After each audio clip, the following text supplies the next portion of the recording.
Assalamualaikum warahmatullahi wabarakatuh. Halo, perkenalkan nama saya Afini Vina Hari Nuryaman. Pada kesempatan ini saya akan sharing materi fisika kuantum untuk pemula. Menjelang akhir abad ke-19, fisika klasik berhasil menjelaskan berbagai macam fenomena alam yang terjadi dan akan terjadi, yaitu mekanika Newton, elektromagnetika, dan termodinamika. Seiring dengan perkembangan peralatan untuk eksperimen, para fisikawan menemukan bahwa ada fenomena yang tidak dapat dijelaskan dengan menggunakan teori fisika klasik. Lord Kelvin dalam pidatonya di konferensi ilmiah pada tahun 1900 menyatakan bahwa dark clouds in the horizontal. Fisikawan Jerman Heinrich Rudolf Hertz melakukan percobaan dengan menembakkan sinar ultraviolet ke permukaan berbagai jenis logam. Hasil eksperimennya adalah yang pertama, saat frekuensi gelombang cahaya datang lebih kecil dari frekuensi ambang dari logam, yang mana ini tergantung kepada karakteristik logam tersebut, tidak ada elektron yang diemisikan, berapapun intensitas gelombang cahaya tersebut, dan selama apapun intensitas tersebut diberikan atau ditembakkan kepada logam. Dan di fisika klasik seharusnya semakin lama kita paparkan energi, energinya lama-kelamaan akan cukup untuk mengeksitasi elektron yang ada pada logam, namun pada kenyataannya tidak. Sekecil apapun intensitas gelombang cahaya datang, elektron selalu tereksitasi seketika saat frekuensi cahaya telah melewati frekuensi ambang dari logam.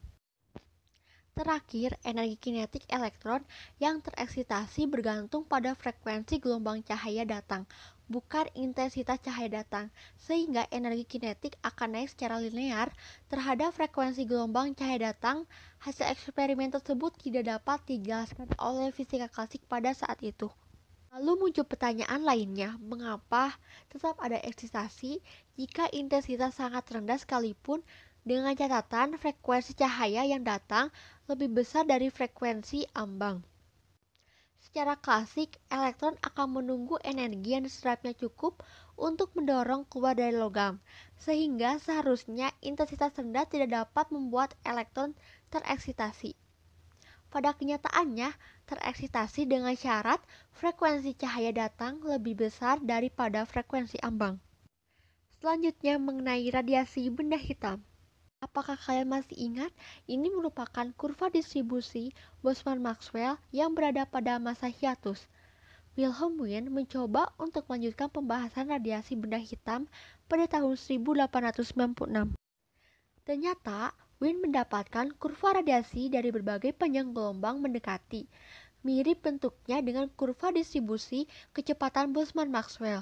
Tetapi kurva Boltzmann-Maxwell tersebut berlaku untuk partikel, sedangkan Wien dalam eksperimennya menembakkan kurva gelombang elektromagnetik.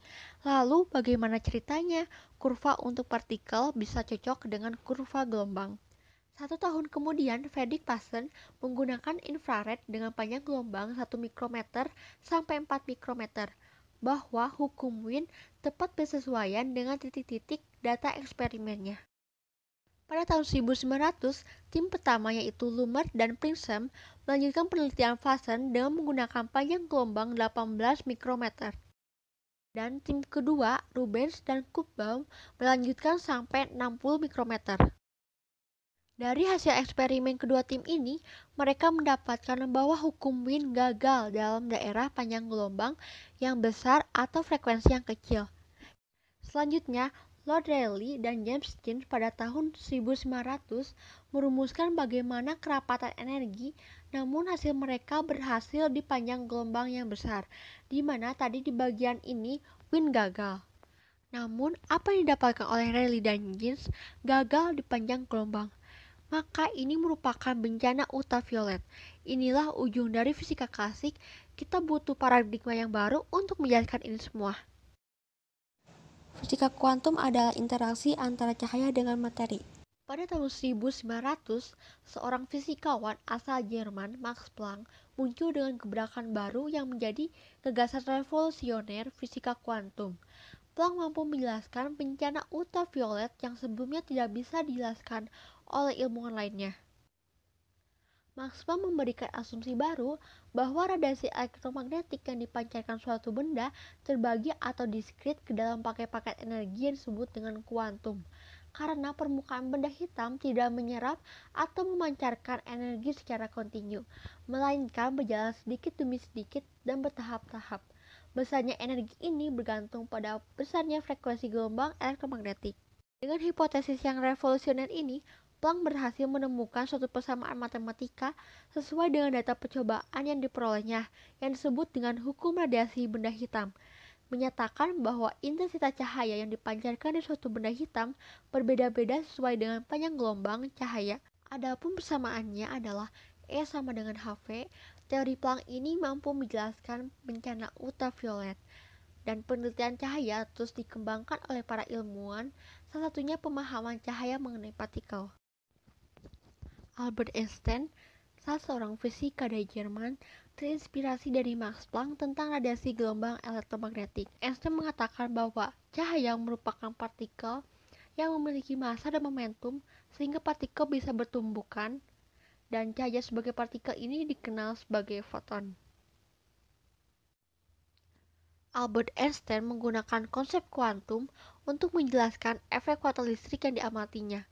Efek kuartal listrik merupakan fenomena fisika berupa pancaran elektron dari permukaan benda apabila cahaya dengan energi tertentu menimpa permukaan benda itu.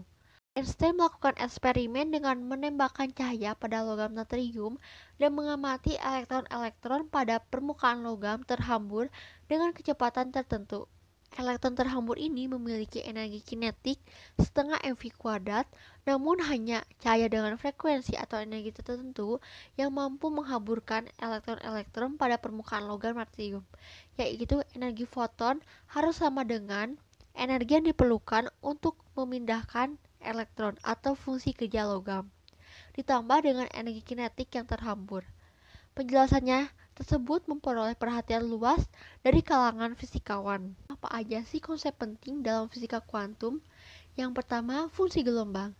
Fungsi gelombang dilambangkan dengan psi, dan X, Y, Z merupakan fungsi ruang 3 dimensi, sedangkan T adalah waktu. Psi merupakan fungsi kompleks, memiliki bagian real dan imajiner. Yang kedua, merepresentasikan keadaan sistem atau state of the system. Yang ketiga, psi hanya memberikan nilai peluang, jadi tidak bisa memberikan nilai eksak. Yang kedua, operator. Operator ini menghubungkan psi dengan kuantitas yang teramati, dilambangkan dengan topi. Operator tersebut selalu mengakhiri fungsi gelombang. Yang terakhir, ada persamaan Schrödinger. Imajiner dari H bar dikalikan turunan fungsi gelombang terhadap waktu sama dengan H topi dikalikan fungsi gelombang. H topi merupakan Hamiltonian sebagai operator energi. Kita tahu bahwa energi sama dengan energi kinetik dan energi potensial, sehingga bisa dilihat bahwa ini merupakan persamaan Schrödinger. Lalu, apa sih pentingnya kita belajar fisika kuantum? Karena dengan mempelajari fisika kuantum, kita akan melakukan perubahan yang sangat revolusioner terhadap pemahaman-pemahaman manusia pada fenomena mikroskopik. Pemahaman ini tidak hanya mampu menjawab keterbatasan dari fisika klasik, tetapi fisika kuantum juga merupakan cabang ilmu yang penting dalam peradaban manusia. Dapat kita rasakan manfaatnya dalam kehidupan sehari-hari. Salah satu contoh aplikasi penting dari penerapan fisika kuantum adalah penemuan laser. Laser adalah aplikasi dari teori Bohr yang memodelkan lintasan diskrit dari elektron. Cahaya laser terbentuk melalui emisi radiasi elektromagnetik saat elektron berpindah dari suatu tingkat energi ke tingkat energi lainnya. LASIK merupakan salah satu aplikasi laser yang banyak dipakai dalam dunia kesehatan untuk mengkoreksi lensa mata manusia. Dalam dunia komersial, laser juga telah mempercepat antrian pembayaran di kasir-kasir supermarket karena dapat dipakai untuk membaca kode barang atau barcode. Dalam industri, energi besar dari laser dipakai untuk memotong baja dan kepentingan lainnya. Dalam telekomunikasi, laser dipakai sebagai pembawa data melalui serat optik. Siapa sih yang nggak tahu mengenai GPS? Nah, hukum-hukum fisika yang terdapat pada teori relativitas GPS adalah satu-satunya sistem satelit navigasi global untuk menentukan lokasi, kecepatan, arah, dan waktu. Sekian, semoga materinya bermanfaat. Wassalamualaikum warahmatullahi wabarakatuh.